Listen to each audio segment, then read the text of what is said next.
Hey, Clay, how's it going? I'm doing very well, thank you. Congratulations on your baby boy. Start off. So you've had four fights with the PFL now. One of those was a really close fight with last year's lightweight champion. What's your mindset going into this year's playoffs? Uh, yeah, just to keep winning, man. I mean, I don't feel like I lost a fight last year. I know the judges thought so, but in my opinion, I won that fight. So my mindset is just to keep trucking and keep winning. Awesome, Teddy. Jonathan. Hey Clay, hope you're doing well, man. The PFL has had you main eventing a couple events now. How do you feel that the PFL is using you as a marketing tool? Because you've seemed to be getting these wins, putting on exciting fights. How does that make you feel as a fighter? I mean, it's well deserved. You know, I'm a main event fighter. I feel like I've been that way since the beginning of my career. I'm always 90% of the time I'm the most exciting fight on the card. It's just my fighting style and who I am as a person. So yeah, I just feel like I deserve to be there. Awesome. Appreciate you, man, and good luck this weekend. Max. How you doing, Clay? This is Max going from the Going Live Network. Thanks for taking the time, man. Really appreciate it. Just had a quick question for you. Your boxing skills, obviously the storyline of the season, I think, so far. Your two boxing matches between the last season and this season, do you think you gained some confidence or some knowledge in between that's really helped display what you've done so far? I'm focused on mixed martial arts. I'm focused on the PFL, and yeah, I've got the hands like a boxer, but I feel like I'm a well-rounded fighter, and that's why I'm winning fights. The boxing definitely helps. It always helps, but I feel like I win because I'm well-rounded. Absolutely. And just one more follow-up for me. If you deliver the same shot you did to Jeremy on Alex Martinez, you think that he'll be able to survive those?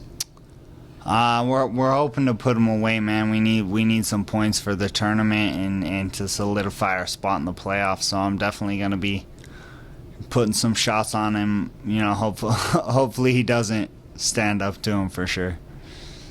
Yeah, I think we were all surprised that Jeremy did as well. So thanks so much for the time, man. Good luck this weekend. Benjamin Davis. Hey, Clay, two for me. First of all, earlier today you had the nunchucks and the size. I was curious how often you train with those more traditional martial arts weapons. I like to play around with my bow staff. I have a bow staff hanging up in my gym, so that's my favorite thing. I just like to mess around, man. I'm a martial artist in all aspects of life, so. And now, the thing is, many people still consider you a dark horse. This year alone, headlining two PFL cards, arguably undefeated in the promotion overall. Do you feel like the underdog or the dark horse, or should you be considered the favorite in these situations? I feel like I'm the man to beat in the tournament, you know. I took out, former UFC champion Anthony Pettis.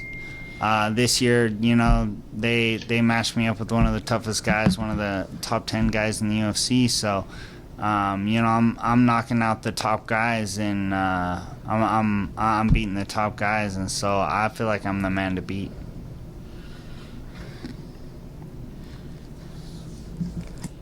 Daniel Levy. Clay, welcome to Atlanta. How you liking it here so far? It's not our first time here. We've actually stayed at this same hotel, so we kind of know our way around. I'm excited to go play after the fight, I guess.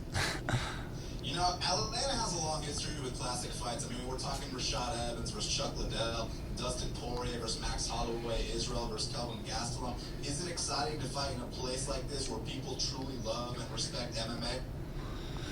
Yeah, I mean, we'll see how the fans react. We'll see if it gets hypey Friday night. That's for sure.